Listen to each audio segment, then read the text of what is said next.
Hola amigos, this is Bearsky, here to record a short video for my fundraiser. I'm still in Mexico, almost 6 months later, and cannot go back to Canada, and that's the reason I'm trying to raise funds to help myself to get back. And the main reason, of course, I need to organize my life.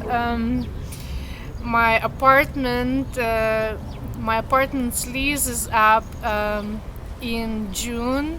All of my stuff is in my apartment, plus my cat is in there, and I really miss my cat Gnocchi, and I did not expect to leave her for such a long time, and it's heartbreaking when I see her pictures because I can tell that she's really depressed without me. I know her so well that I can sense how she feels. And before I left, she looked like really fluffy, really relaxed. And now, like, I can see that, there's this kind of like hardness around her eyes, and like she lost a lot of weight. Anyway, I started this video laughing, and like as soon as I started speaking about Gnocchi, you can just tell how emotional I am. Okay, I really would love to get back to Canada, and Canadian government cancelled my flight several times. I cannot get a refund from Air Transat. They keep on sending me back to Expedia, while Expedia is sending me back to Air Transat. It's been going on for months. Anyway, the point that I wanted to say today, I was like really thinking a lot about my life, because I was writing out the story for the fundraiser, and as I usually tend to do, I start from Adam, so I started from my birth. And for those who don't know me, I was born in the Soviet Union in 1977, so I caught the very end of it, so I cannot claim that I experienced anything major in terms of the loss of freedom. But the thing that I remember the most was that I watched on TV, there was a documentary series about Jean-Jacques Cousteau. He was a French, I guess, explorer and marine life enthusiast. I don't know how to call him. And so there were numerous films about him, just like diving and exploring different oceans. And he was from France, and sometimes like there would be videos, just of him departing France and going away to some like really far away land or location. And I just remember thinking that, wow, like I really would love to go somewhere like that. Because, like I'm from Moscow, and I've never seen an ocean, like when I was a child. And then I remember just like it crossed my mind that, okay, here's the dog. Yeah, it crossed my mind that I don't know anyone who was outside of Russia. I don't know anyone who went to visit France, or who went to see that ocean or that ocean. And then I heard on TV, I was not really listening, but I just kind of like heard with my ear that in the Soviet Union we're living behind the Iron Curtain. And I didn't really understand what it meant, because I didn't really, I didn't know that it was kind of like a political metaphor for the situation that we were in.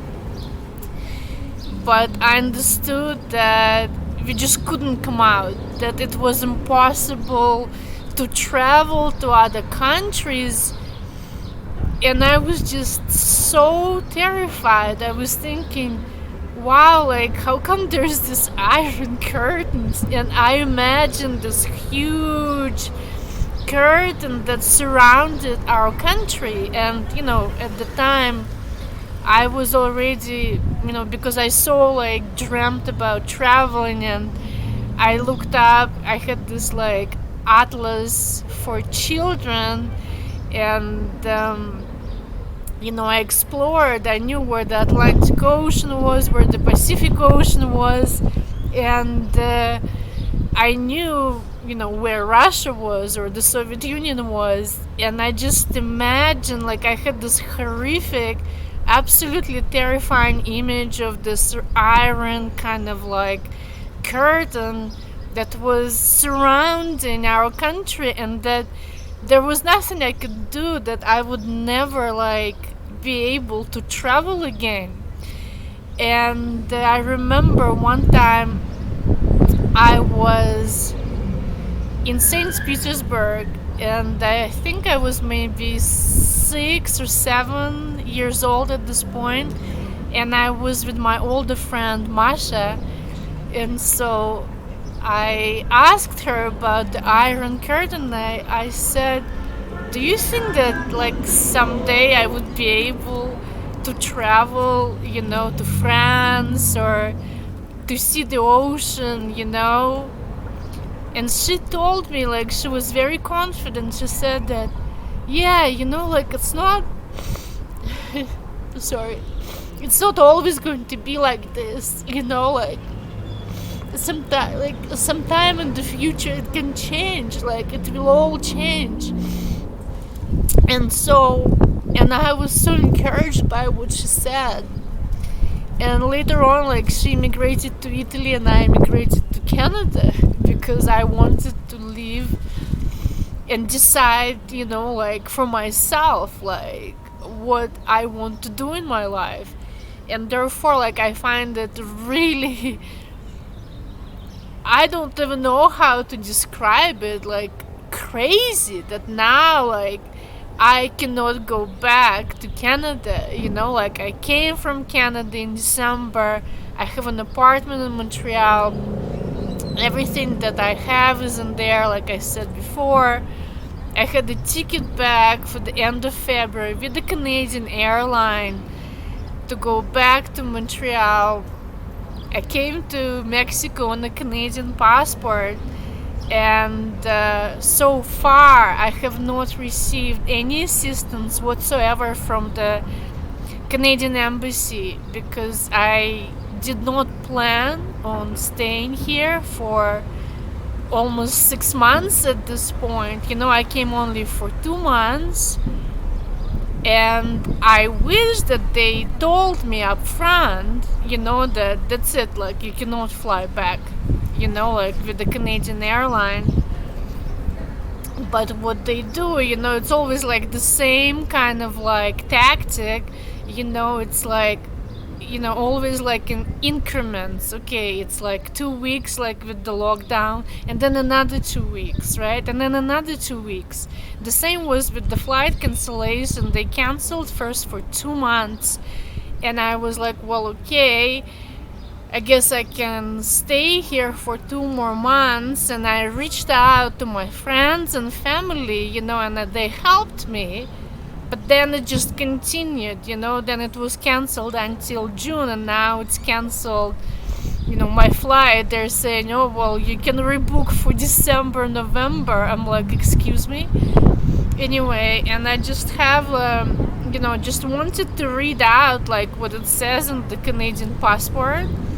And actually, this is why I strived so hard to become a Canadian, and I came to Canada in 1996, hoping that I'm going to be, living in the land of freedom where I actually have rights and no one can decide for me what I can and cannot do, So this is what it says on my beautiful Canadian passport that I used to be so proud of, and now it seems like it doesn't have any validity, but this is what it says.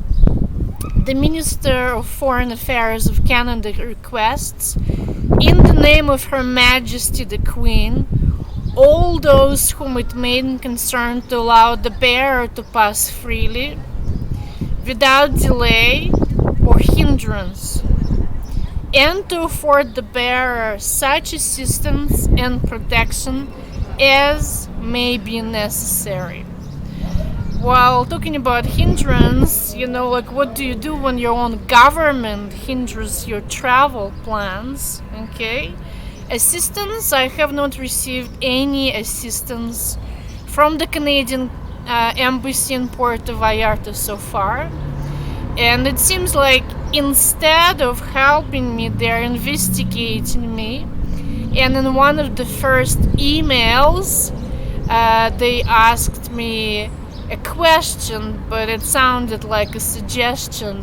Have you tried contacting the Russian embassy? Because you know that you're a Canadian citizen as well.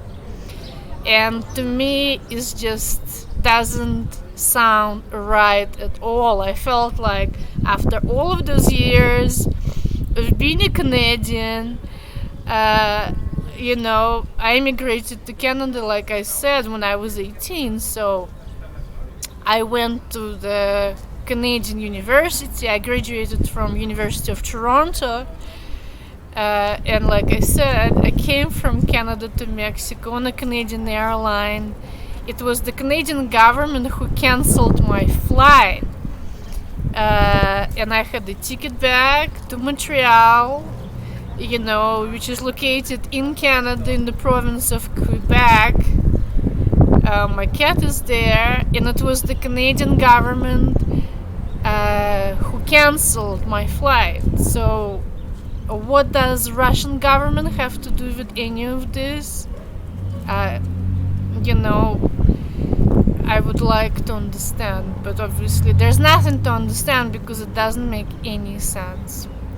Anyway, so this is what was supposed to be a short video. It sounds like Canada is now surrounded by an iron curtain, and I really would like to get back there because I have responsibilities, obligations towards my roommate, towards my cat, and I need to organize my life. It has been really, really stressful, and to be honest with you, like, I don't know what to do. It's really hard. People say, well, yeah, Mexico is not such a bad place, like, to be stranded, but sure, the thing is that I don't have money. I've been paying for the empty apartment in Montreal. I've been paying for everything here, and I really need help. And this is why I'm organizing this fundraiser. I'm grateful in advance for any financial assistance that you can provide so I can reunite with my cat Gnocchi. Thank you so much, guys. I'm sending you good vibes. Aloha. Take care of yourself. Bye.